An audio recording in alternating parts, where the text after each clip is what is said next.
and Mile tried to force feed me a cake that I'm deathly allergic to at her 25th anniversary party. Now she's regretting it because of what FIL did. My name is Emily, and I am 27 years old. I have been married to my husband, Frank, who is 30, for about a year now. We were together for 2 years before tying the knot, and during that time, I met his family plenty of times. Things were good between us. At least, they were until recently. The change started a few weeks ago when we were visiting Frank's parents, Sharon and Ben, at their home. The conversation at dinner took a turn toward children, and I casually mentioned that I was not interested in being a mother. That was not a shocking revelation for Frank, since we had talked about it extensively. We had both agreed that neither of us wanted kids, and that decision was final. Sharon, however, was not prepared to accept that answer. She had started the conversation in the first place, and when we made it clear that we would never be having kids, she immediately tried to change our minds, especially mine. She spent the next couple of days bringing up all the reasons why I should reconsider. I tried to be polite at first, but when she refused to let it go, I finally put my foot down. I told her that I was not interested, my husband was not interested, and that was the end of the discussion. I thought that would settle things, but it did not. After that, Sharon's attitude toward me shifted completely. She became cold and distant, barely acknowledging me when I was around. Every time we visited, she would act like I was not even in the room. It was a drastic change, and honestly, it was unsettling. Frank and I talked about it, and he told me not to worry. He said she was just upset and would eventually come around because, at the end of the day, it was not her choice to make. We were the ones who decided whether or not to have children, not her. If she wanted to be mad about it, that was her problem. I felt better after that conversation, and since we still had to visit them regularly, especially because Ben had not been feeling well, I decided to just be polite and civil, even if Sharon would not extend the same courtesy to me. A few days ago, we attended Sharon and Ben's 25th wedding anniversary party. It was a big event planned and hosted by Frank's older brother, who is a surgeon and has the money to throw a very extravagant party. He invited almost everyone we knew, including my parents, and for the most part, it was a great time. I was not bothered by Sharon's cold shoulder. At this point, I had gotten used to it. I focused on enjoying the evening with Frank and my parents. Then, it was time to cut the cake. I already knew I would not be able to have any.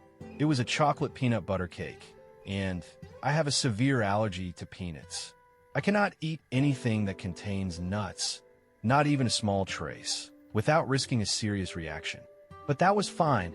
I did not need to have cake to enjoy the party. Sharon and Ben cut the cake while everyone clapped, and soon after, the guests were served their slices. I did not take one, and nobody questioned it, because everyone who knew me was aware of my allergies. But then, Sharon saw me sitting without a plate, and for some reason, she decided to make a scene. She walked over to me with a big, dramatic display and asked if I was not feeling well. Before I could even respond, she told me I had to have a bite of her cake. I politely declined. She kept insisting. I reminded her, again, that I was allergic to peanuts and that I physically could not eat the cake. She waved her hand dismissively and said, "Oh, come on, just one bite. It will not hurt." I cannot believe what I was hearing. I had told this woman 100 times about my allergies. She had been cooking meals for me for 3 years. She knew exactly how serious it was. I refused again, but she just kept pushing. Finally, after nearly a minute of this ridiculous back and forth, she blurted out, "Oh, just take a bite." And before I could even react, she shoved the cake into my mouth. The shock was instant. I spit it out immediately, grabbing a tissue from Frank and trying desperately to wipe off any traces of it. My heart was racing as I ran to the nearest table to rinse my mouth. I could not even think straight. Meanwhile, Frank lost it. He was yelling at his mother, furious over what she had done. Once I had finally gotten the taste out of my mouth and my breathing slowed down, I turned back to Sharon. I did not hold back. I told her she was out of her mind, that what she had just done was completely insane. I told her that I was never coming back to her house again because there was something seriously wrong with her. I made it clear that just because I did not want to have children did not mean she had any right to treat me like garbage. My opinion on my own life mattered more than her expectations. Trying to force an allergic reaction on me, just because I was not going to give her grandchildren, was beyond manipulative. It was psychotic. She tried to defend herself, saying she did not know that my allergy was that serious. That was a lie. She had known me for years. She had cooked countless meals for me, carefully avoiding nuts. She knew exactly what she was doing. I told her I did not believe a word she was saying and called her a crazy liar. That is when she lost her temper. She started shouting that she did not believe me either. She said she did not believe I was actually allergic, and worse, she said she did not believe Frank really did not want kids. She claimed that he would never deprive her of the joy of being a grandmother. Then she accused me of faking my allergy for attention. And finally, she crossed the line. She said I probably did not want to have kids because I was infertile and had convinced Frank to go along with it. That was it. That was the moment I snapped. I grabbed a piece of cake from Frank's plate and smashed it into her face. Then I turned and stormed out of the party. I did not wait for anyone. I went straight to my car. Thankfully, Frank and my parents were right behind me. They got in, and we drove home in complete silence. I dropped my parents off, and then Frank and I went back to our place. For an hour, we did not say a single word to each other. Finally, later that evening, Frank made me a cup of coffee, and we sat down in the living room. He brought up what happened, and I apologized, even though I knew I was not really at fault. I still felt embarrassed about how things played out. Frank shook his head and told me I had nothing to be sorry for. Then he told me what happened after we left. Apparently, Sharon broke down crying after Frank walked out. She started playing the victim, acting like she had been wronged, and her family ate it up. They started calling me names, saying I was manipulative, saying I was trying to turn Frank against his own mother. But the real surprise? Then, Frank's father, who usually never gets involved in family drama, stood up for us. He called her out. He told her that she had nobody to blame but herself. And then they had a huge fight. A fight so bad that, by the end of the night, Sharon packed a bag and left the house. Ben always seemed like a quiet, reserved guy, but after everything that happened, I started seeing him in a different light. He had spent years putting up with Sharon's behavior, letting her call all the shots, and doing what she wanted just to keep the peace. But now, he was finally reaching his breaking point. Frank and I sat across from him in his living room, watching as he swirled his drink in his hand. He let out a deep sigh before looking at us. "You know," he said, "I've spent more than 2 decades married to a woman who never once cared about what I wanted. I let her control everything. Our money, our house, my career, because I thought it was just easier that way. But now I'm sitting here realizing I wasted so much time doing what she wanted instead of doing what was best for me." Frank was still trying to process everything. "Dad, if you've been thinking about leaving for 10 years, why did you stay?" Ben let out a humorless laugh. "Why do you think?" "Because every time I even hinted at wanting to do something different, she shut it down. She always made sure I knew that if I did not listen to her, there would be consequences. And I fell for it. I let her dictate my choices. The worst part is, I knew she was manipulating me, and I still went along with it. I kept thinking, well, she is my wife, maybe she knows best. But she did not. She only ever cared about herself. I had never heard him talk this openly before. He was always the guy in the background, nodding along while Sharon ran the show. But now I could see he was done with it. Frank leaned forward. "Dad, listen. You still have time to fix this.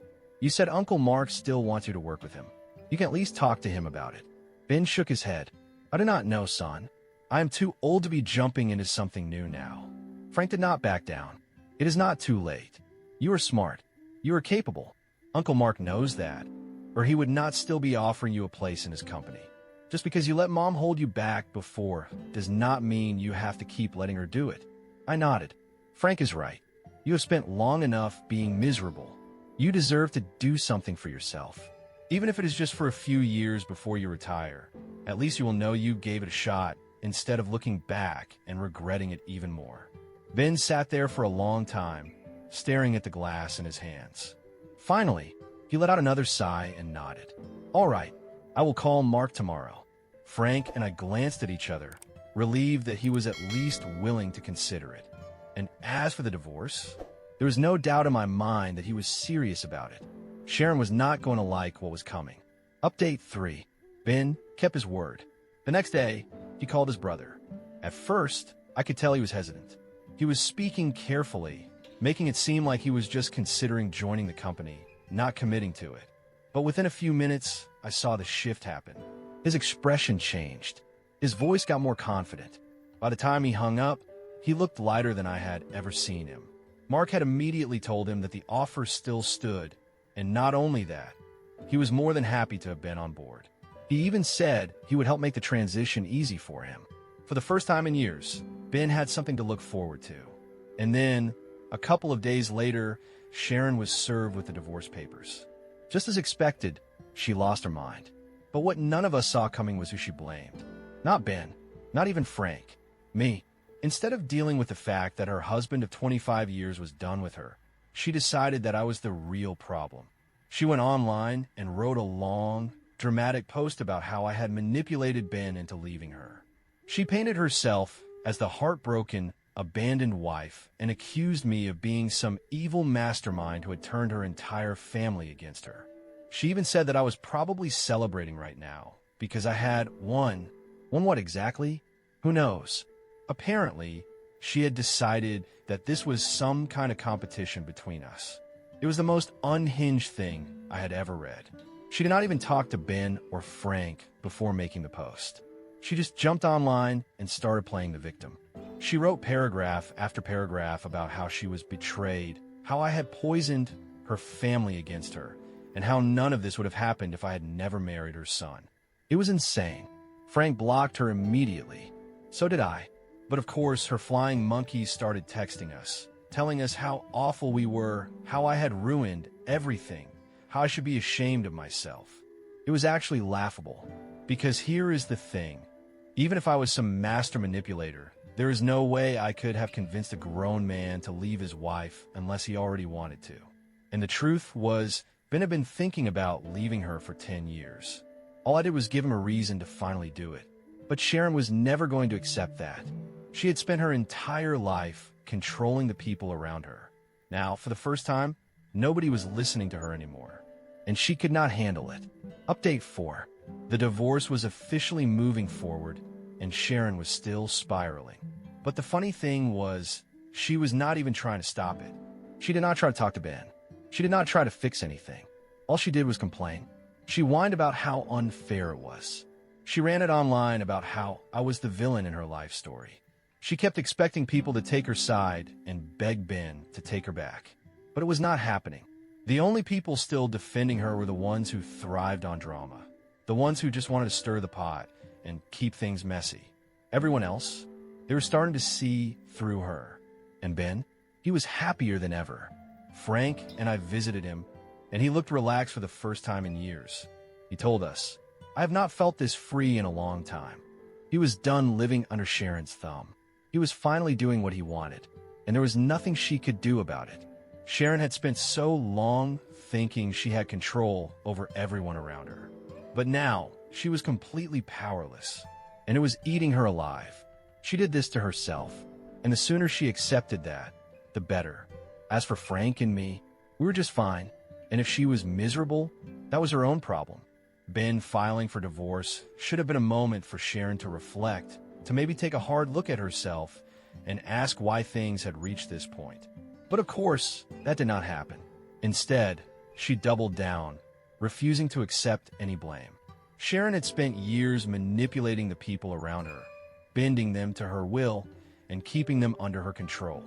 But now, the illusion was falling apart, and instead of admitting that maybe, just maybe, she was the problem, she did what she always did. She played the victim. At first, she was everywhere online, ranting about how I had ruined her marriage, how I had come into her family like some sort of intruder and turned everyone against her. The post she made about me was ridiculous. She painted me as some master manipulator who had somehow convinced Ben to leave, Frank to betray her, and the entire family to abandon her. But after a few days, the attention she was craving started to dry up. Sure, there were a few people, her usual enablers, who were eating it up calling me names and talking about how cruel I was. But the majority of people, they were starting to see through her. Even Frank's brother, who originally thought I should apologize, was beginning to realize how unhinged she sounded. He had hoped that after a few days, she would calm down and see reason. But that did not happen. Instead, she escalated, ranting about how not only had I stolen her son, but I had ruined her entire marriage from the start, which was hilarious because I was not even in the picture for most of their marriage. And yet, somehow, in her mind, I was the root of all her problems. Frank's brother actually texted him and admitted, "Maybe I was wrong. I see why you guys reacted the way you did." Frank did not even bother responding. He was not interested in a half-hearted apology from someone who only realized the truth once it was shoved in his face. Meanwhile, Ben was moving forward with a divorce, and he had never seemed more at peace. We visited him, and for the first time, he actually looked like he was relaxed. He told us, "I have not felt this free in years." And then he said something that really stuck with me. I think Sharon thought she could just guilt me into staying forever. I think she believed I would never actually go through with it. But she does not get to control me anymore. And he was right. For years, Sharon had assumed she could do whatever she wanted, say whatever she wanted, and everyone around her would just take it. But she pushed too far. Now, she was watching everything slip through her fingers, and she could not handle it. And what was most telling, she had not even tried to talk to Ben. Not once. Not to fix things. Not to ask him to reconsider. Not to fight for their marriage. Instead, she put all of her energy into complaining and making herself look like the victim. She thought that by crying online and getting her family to guilt trip Ben, he would come crawling back. But he did not, because for the first time in his life, he was done listening to her. He told Frank, if she wants to talk, she knows where to find me. But she never did, because deep down, she knew he was truly done with her. Frank and I have not engaged with anything related to her since. We do not reply to the texts from her relatives, we do not care about her social media rants, and we do not waste our time thinking about her tantrums. She can cry all she wants. It does not change reality. She lost her marriage. She lost control over her son. And now, she is losing the few people who used to defend her. And the reason? Her own actions. At some point, she will have to face that truth. And when that day comes, I hope she realizes that she did this to herself. As for Frank and me, we're just fine. And if she is miserable, that is her own problem.